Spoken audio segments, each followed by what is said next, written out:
विरोध प्रदर्शन चल रहा था वो एक ही दिन हो पाया था। उसके बाद दिल्ली पुलिस प्रशासन ने उस प्रदर्शन को खत्म कराने के लिए भरसक प्रयास किया। और आज का भी लगातार आह्वान था कि जैसा कि आरक्षण के विरोध में कुछ और भी संगठन यहाँ पे बैठने वाले थे, मगर मैं वो जो सीधी जो तस्वीर है मैं वो दिखा देना चाहता हूँ कि ये जंतर मंतर की तस्वीर है और कैमरामैन ने कैप्चर किया है, मेरे सहयोगी भाई ने कैप्चर किया है। उस साइड में भी इसी प्रकार से बैरिकेड लगा दिए गए हैं, यानी अंदर किसी भी ऐसे आंदोलनकारियों का जाना प्रवेश वर्जित है, जो कि आरक्षण के विरोध में जो यहाँ पे प्रदर्शन चल रहा था।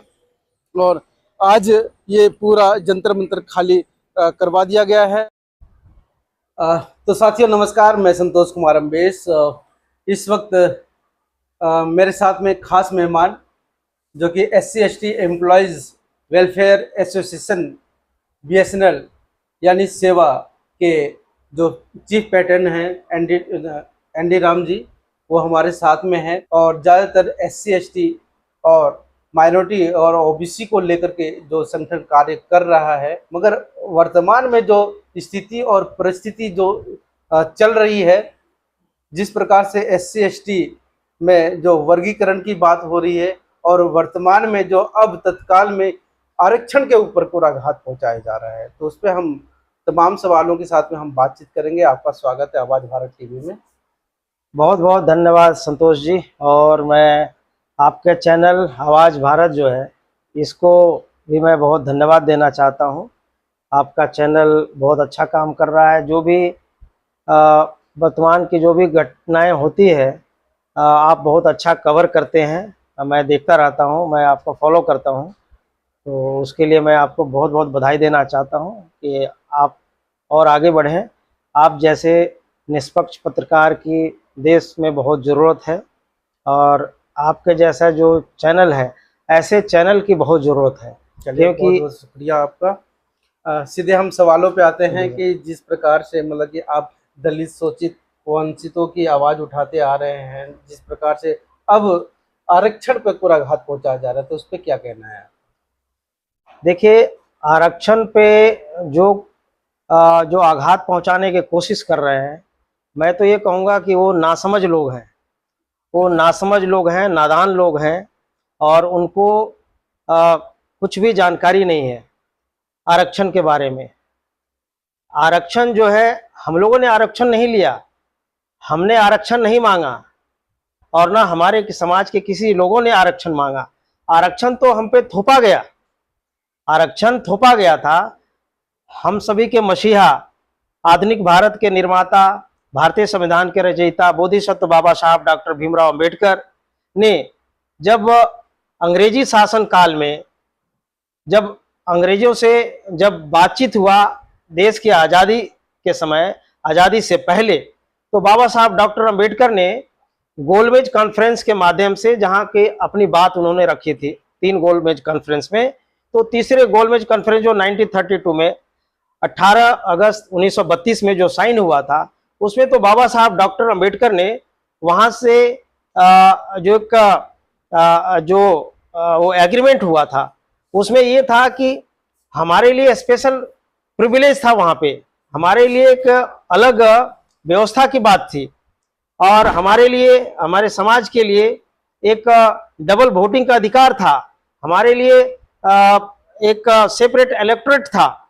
लेकिन वो सब चीज को नहीं होने दिया गया, वो नहीं होने दिया गया। और सबको पता है, सबको विदित है, और जो नहीं जानते हैं वो जान ले, जानना चाहिए। और ये जो इतिहास है, इतिहास को कोई दबा नहीं सकता, ये सच्चाई है, कड़वा सत्य है कि जब बाबा साहब डॉक्टर अंबेडकर ने वहां से कम्युनल अवार्ड, जिसको कहा जाता है कम्युनल अवार्ड, लेकर आए, उसमें सारी ये व्यवस्थाएं थी, सारी व्यवस्थाएं थी। तो उसका यहाँ पे लोगों ने विरोध किया कि भाई SC/ST के लोग जो ये अलग हो जाएंगे, अलग, इनका सेपरेट इलेक्टोरेट हो जाएगा, और इनकी सारी व्यवस्थाएं सब अलग हो जाएगी, तो ये तो यहाँ के राजे महाराजे बन जाएंगे, ये राजे महाराजे बन जाएंगे। तो वो कम्युनल अवार्ड को न्यूट्रलाइज करने के लिए जो गांधी जी हैं, गांधी जी को ही लोगों ने उकसाया गांधी जी को लोगों ने उकसाया। मैं ये नहीं कहता कि गांधी जी की अपनी सोच होगी, लेकिन उस समय के समकालीन लोगों ने गांधी जी को उकसाया और गांधी जी को अनशन पे बैठा दिया। और बाबा साहब डॉक्टर अम्बेडकर जब वहां पे लंदन से यहाँ पे जब आए तो इनका विरोध करने लगे। इन लोगों ने विरोध किया कि नहीं, ये कम्युनल अवार्ड को आप वापिस लीजिए, कम्युनल अवार्ड को वापिस लीजिए।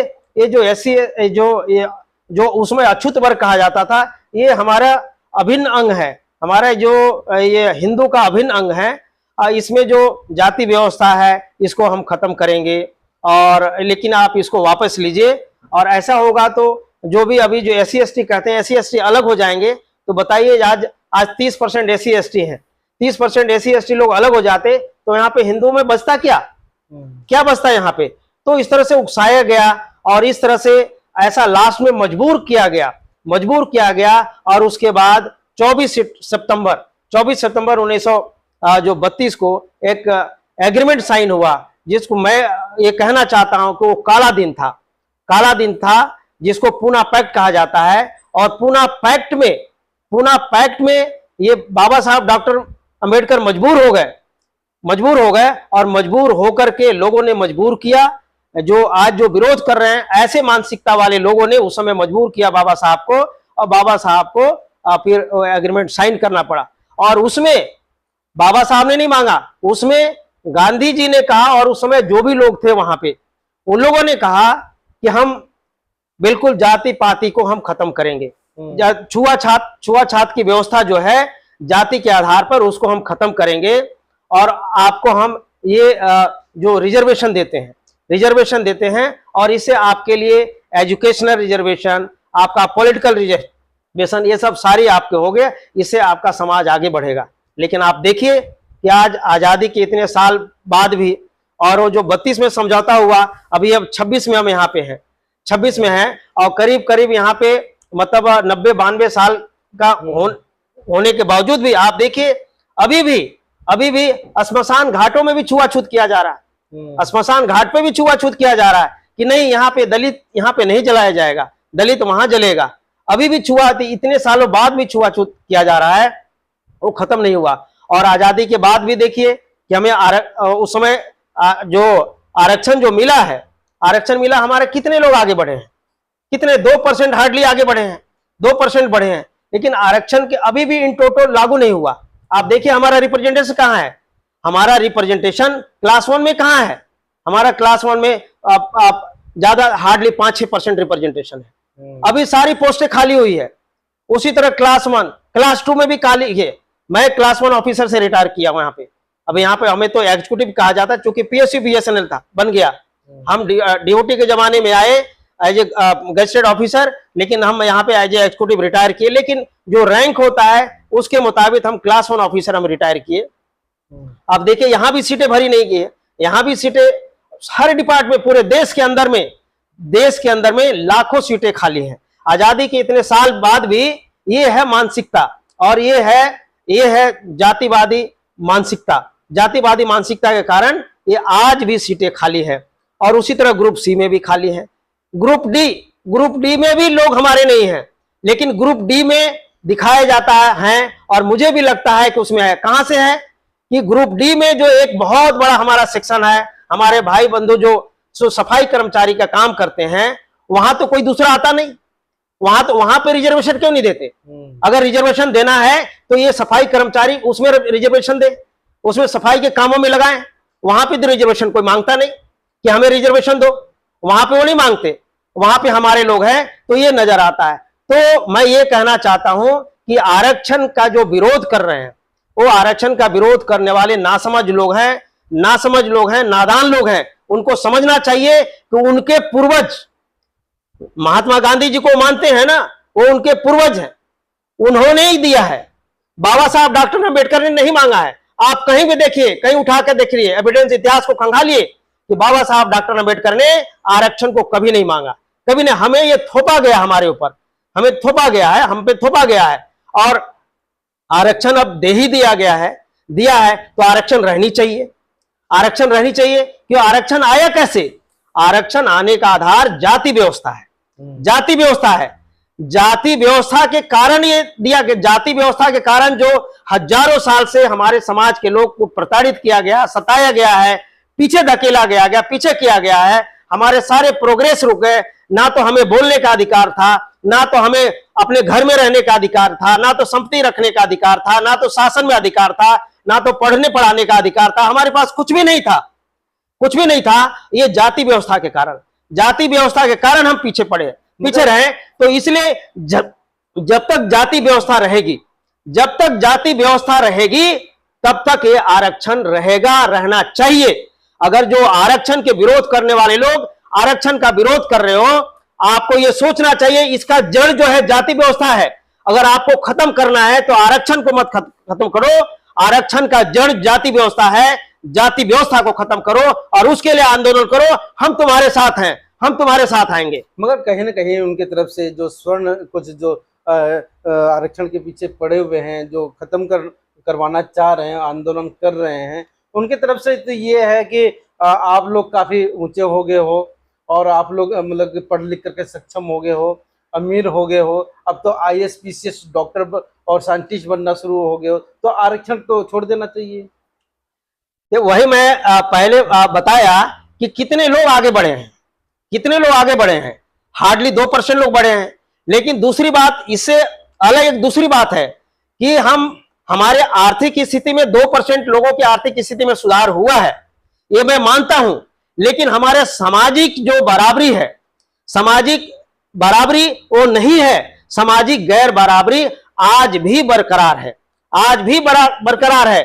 बाबा साहब डॉक्टर अम्बेडकर ने उनके कॉन्स्टिट्यूएंट असेंबली में जो अंतिम भाषण हुआ था, अंतिम भाषण जो हुआ था, अंतिम 26 नवंबर 1949 को जो अंतिम भाषण हुआ था, बाबा साहब डॉक्टर अम्बेडकर ने क्या कहा था कि आज जब संविधान लागू होने वाला था, उसके संदर्भ में उन्होंने कहा था कि 26 जनवरी 1950 को हम एक ऐसा विरोधाभास की जिंदगी में हम इंटर करने वाले हैं, प्रवेश करने वाले हैं, जहां राजनीतिक तौर पे तो हम बराबर होंगे, लेकिन सामाजिक तौर पे गैर बराबरी रहेगी, आर्थिक तौर पे गैर बराबरी रहेगी, सांस्कृतिक तौर पे गैर बराबरी रहेगी। तो बाबा साहब ने इस देशवासियों को, उस समय के नेताओं को, सबको आगाह किया था कि हो सके तो जितना जल्दी हो सके ये गैर बराबरी वाला व्यवस्था, गैर बराबरी वाला सामाजिक व्यवस्था, इसको आप खत्म करें।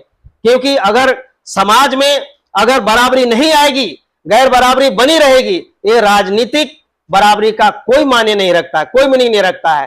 तो मैं ये कहना चाहता हूं कि हम थोड़ी सी स्थिति हमारी सुधरी है, नो डाउट, लेकिन सामाजिक गैर बराबरी आज भी है हमारे साथ। चाहे हम पढ़ लिखे कलेक्टर बन जाएं, डॉक्टर बन जाएं, IAS PCS बन जाएं, मंत्री बन जाएं, अब मुख्यमंत्री बन जाएं, कैबिनेट मिनिस्टर बन जाएं, यहां पे राष्ट्रपति बन जाएं, कुछ भी बन जाएं, उप प्रधानमंत्री बन जाएं, सबके साथ जाति के आधार पर भेदभाव हुआ। आप पहले भेदभाव, आप हमारे जगजीवन बाबू थे, उप प्रधानमंत्री बने, उनके साथ क्या हुआ बनारस में, उनके साथ मंदिर में क्या हुआ, उनके जाने के बाद धुलवाया गया। अभी पीछे राष्ट्रपति के साथ क्या हुआ, उनको सीढ़ियों पे बैठाया गया। अभी वर्तमान में राष्ट्रपति के साथ भी वो बराबरी नहीं है। राम मंदिर बना, पूरे देश नहीं पूरे दुनिया में ढिंढोरा पिटा गया। लेकिन अभी जो देश का पहला व्यक्ति, देश का पहला जो नागरिक होता है, प्रथम नागरिक राष्ट्रपति, क्या प्रथम नागरिक को वहां पे बुलाया गया? जो शिलान्यास बनाता है राम मंदिर के, बुलाया गया क्या? नहीं बुलाया गया ना। क्यों? जाति व्यवस्था के आधार, जाति के आधार पे, छुआछूत के आधार पे नहीं बुलाया गया। और जब उसका उद्घाटन अभी हो रहा था पीछे, तो क्या उद्घाटन में वर्तमान राष्ट्रपति को बुलाया गया? नहीं। क्यों? यही व्यवस्था के कारण, गैर बराबरी व्यवस्था के कारण, कि सामाजिक बराबरी नहीं है। यह सामाजिक गैर बराबरी साफ साफ दिखता है। और मैं बेबाकी के साथ कहना चाहता हूं कि देश के अंदर अगर कोई एक चीज सबसे अगर भारी है, देश के अगर सबसे बड़ी समस्या, देश का अगर मैं कहूं कि देश के अंदर एक सबसे बड़ा जो कैंसर, जो बीमारी है, वो जाति व्यवस्था है। इस कैंसर का ऑपरेशन करना पड़ेगा। इस जाति व्यवस्था, जो जातिवादी व्यवस्था है, इसका इलाज करना पड़ेगा। अगर ये इसका इलाज नहीं होगा, जाति व्यवस्था अगर खत्म नहीं किया जाएगा, इसके बारे में सोचा नहीं जाएगा, तो देश के प्रगति के रास्ते में सबसे बड़ा अवरोध साबित होगा। सबसे बड़ा अवरोध साबित हो रहा है, पीछे भी हुआ है और आगे भी रहेगा। और इस तरह से चाहे कोई कितना भी भाषण दे दे, चाहे कोई कितना भी बोल ले, लेकिन देश सुपर पावर नहीं बन सकता ये जाति व्यवस्था के कारण। इसलिए अगर देश को मजबूत करना है, देश को सुदृढ़ करना है, देश को आगे ले जाना है, दुनिया के नक्शे पे भारत को अगर चमकाना है, तो देश के भारत देश के अंदर से जाति व्यवस्था का खात्मा करना होगा, जाति व्यवस्था का खात्मा करना होगा, तभी हमारा देश आगे बढ़ सकता है। अनिल मिश्रा जी कह रहे हैं कि आप बराबरी की बात कर रहे हैं, सामाजिक गैर बराबरी की। अनिल मिश्रा जी कर रहे हैं तो उस समय तो हमने तो बराबरी कर लिया था। हमारे ब्राह्मण की महिलाएं, मतलब अम्बेडकर जी के दो महिलाएं हैं, तो वहां से तो सामाजिक बराबरी आई है। और अभी हाल में ही जो स्वर्ण कुछ ऐसे नेता हैं जो कि दलितों के घर में जाते हैं, खाना खाते हैं। देखिए अभय जी, ये सब सारा दिखावा है। कहते हैं जो हाथी का दांत होता है ना, खाने का कुछ होता है, दिखाने का कुछ होता है। इनकी कथनी और करनी में आसमान जमीन का फर्क है। कथनी करनी में आसमान जमीन का फर्क है। तो ये जब तक कथनी और करनी में समानता नहीं होगा कि जो हम कह रहे हैं और उसको हम अगर जिए नहीं, उसको हम अपने आप में इंप्लीमेंट ना करें, अपने फॉलो ना करें और दूसरे को फॉलो करने के लिए ना कहें, तब तक ये व्यवस्था वैसी बनी रहेगी। तो वो सब दिखावा है, वो छलावा है, वो लोगों को धोखा देने का काम कर रहे हैं। ऐसा कुछ नहीं है। अगर कोई या तो कोई ब्राह्मण आकर के अब जैसे अब यूपी के चीफ मिनिस्टर साहब वहां गंगा घाट पे हमारे सफाई कर्मचारियों के पैर धोकर पिया जाता है, तो क्या ये दिखावा ही तो है? ये दिखावा ही तो है, और क्या है? और इस तरह के बहुत सारे दिखावे हो रहे हैं, बहुत सारे दिखावा। हमें दिखावा नहीं चाहिए।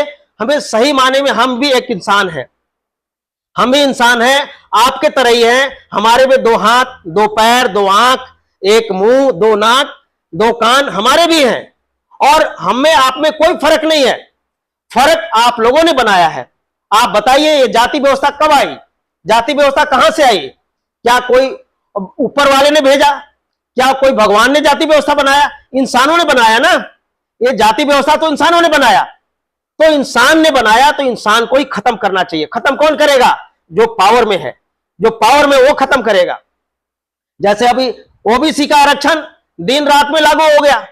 जो ये इकोनॉमिकली सॉरी ईडब्ल्यूएस रात दिन में लागू हो गया, दिन रात में। लेकिन हमारा जो आरक्षण एससी एसटी का इतने सालों से चल रहा है, उसको इंप्लीमेंट इन टोटो नहीं किया जा रहा, उसको लागू नहीं किया जा रहा है। और आज भी हमारे सीटें खाली है। ओबीसी का आरक्षण, ओबीसी की जनसंख्या कितना है? 60% जनसंख्या है। उस समय का सेंसस जो है उसके मुताबिक भी 54 करोड़ की जनसंख्या थी। उसमें आरक्षण कितना दिया गया? 27%। आप बताइए, पॉपुलेशन इतना है 60%, 54-55% इतना है उसकी जनसंख्या, और आरक्षण दे रहा हूं 27%। और ईडब्ल्यूएस रात दिन के अंदर में जो लागू कर दिया गया 10% लागू कर दिया गया। ये क्या? ये मानसिकता की बात है। ये जातिवादी व्यवस्था, जातिवादी मानसिकता के कारण इतना जल्दी ये ईडब्ल्यूएस आरक्षण लागू हुआ। और उसी जातिवादी मानसिकता के कारण आज एससी एसटी का आरक्षण अभी भी सही माने में लागू नहीं हो पाया है। और उसी मानसिकता के कारण ओबीसी के इतने लोग हैं, उनको सिर्फ 27% दिया गया, 27% दिया गया। अरे उनका आरक्षण तो 60% होना चाहिए, 60% होना चाहिए, क्योंकि उनकी उतनी जनसंख्या है और उनको डिमांड करना चाहिए, उसके लिए उनको लड़ना चाहिए, उनको लड़ना चाहिए। और उनको यह भी लड़ना चाहिए कि जैसे एससी एसटी का प्रमोशन में रिजर्वेशन है, ओबीसी को भी लड़ना चाहिए कि हमें भी प्रमोशन में रिजर्वेशन चाहिए। उनको, ओबीसी के लोगों को चाहिए कि और दूसरों के बहकाव में ना आए, वो भी आरक्षण विरोध करने में एससी एसटी का साथ ना दे, बल्कि अपने लिए लड़ना चाहिए। उनको कहना चाहिए कि हमें भी प्रमोशन में भी रिजर्वेशन दो, हमें एंट्री में तो रिजर्वेशन है लेकिन प्रमोशन में भी दो, और हम लोग उनका साथ देंगे, हम लोग उनका बढ़ चढ़ का साथ देंगे। तो सब मिलाकर के आपका कहने का मतलब यह है कि जो आरक्षण विरोधी लोग जो आरक्षण का विरोध कर रहे हैं, तो मतलब कि वो व्यर्थ है, सारा सब कुछ व्यर्थ है। वो सब कुछ व्यर्थ है। पहली बात मैं फिर रिपीट कर रहा हूं, वो सरकार को सीधा वो साझा कर रहे हैं कि सरकार ऐसा कर सकती है।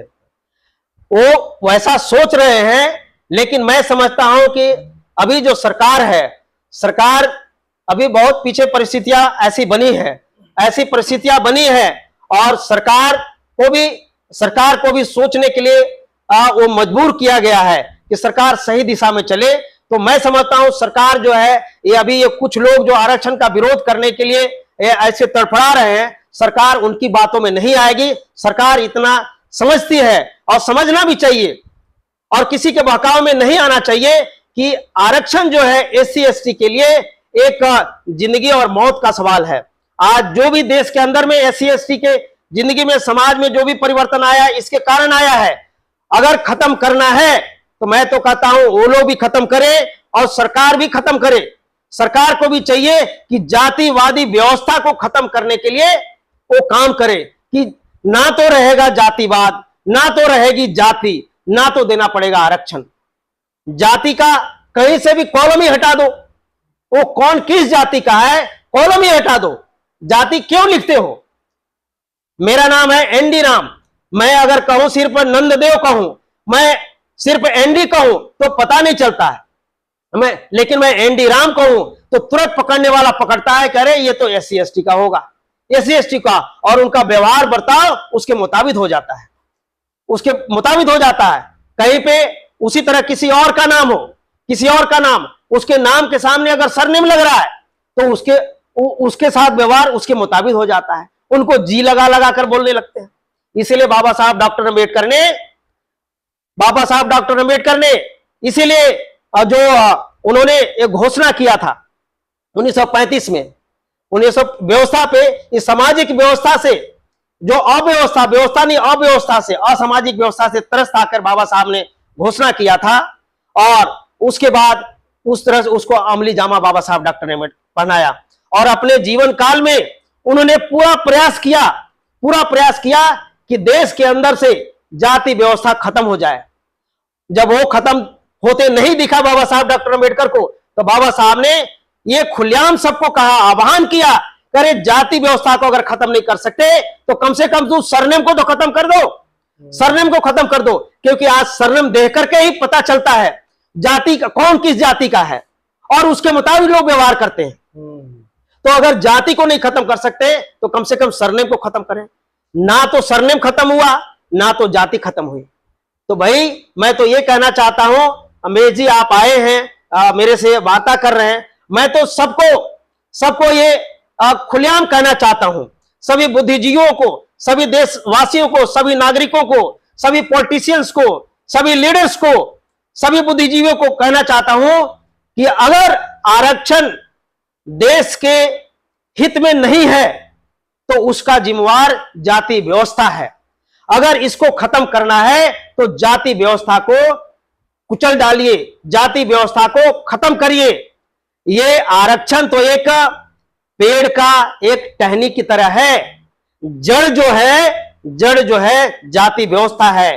अगर इसको खत्म करना है, आरक्षण के पेड़ को खत्म करना है, तो आरक्षण का पेड़ ये जातिवादी जड़ में लगा हुआ है, ये जड़ से पनपा हुआ है, जातिवादी व्यवस्था से पनपा हुआ है आरक्षण। तो इस जड़ को, जातिवादी व्यवस्था का जो जड़ है, उस जड़ को उखाड़ फेंकिए। हम इसमें आपके साथ हैं, खुले दिल से साफ है, हर तरह से आपके साथ में है। चलिए बहुत बहुत शुक्रिया आपका, जो कि कम मतलब कि एक सवाल पे लगे। और क्यों ना जो आरक्षण का जो विरोध करने वाले हैं, जो विरोध करने वाले हैं, उन संगठनों को मैं बता देना चाहता हूं कि अगर आपको आरक्षण खत्म करना है तो कम से कम एक बार आमना सामना कर लो, डिबेट करवा लो। इन जैसे मतलब कि जो वक्ता हैं, जो समाज में काम कर रहे हैं दिन रात, उनसे आप एक बार बात जरूर करें, तो जाकर के आप आरक्षण का विरोध करें। और आरक्षण के लिए हम भी आपके साथ में तैयार हो जाएंगे, पूरा समाज आपके साथ में हो जाएगा कि आप जो आपकी जो मांगे हैं वो पूरी होनी चाहिए, मगर डिबेट जरूरी है। तो मैं संतोष कुमार अम्बेश और आप देख रहे थे आवाज भारत। बहुत बहुत धन्यवाद। नमो बुद्धाय, जय भीम।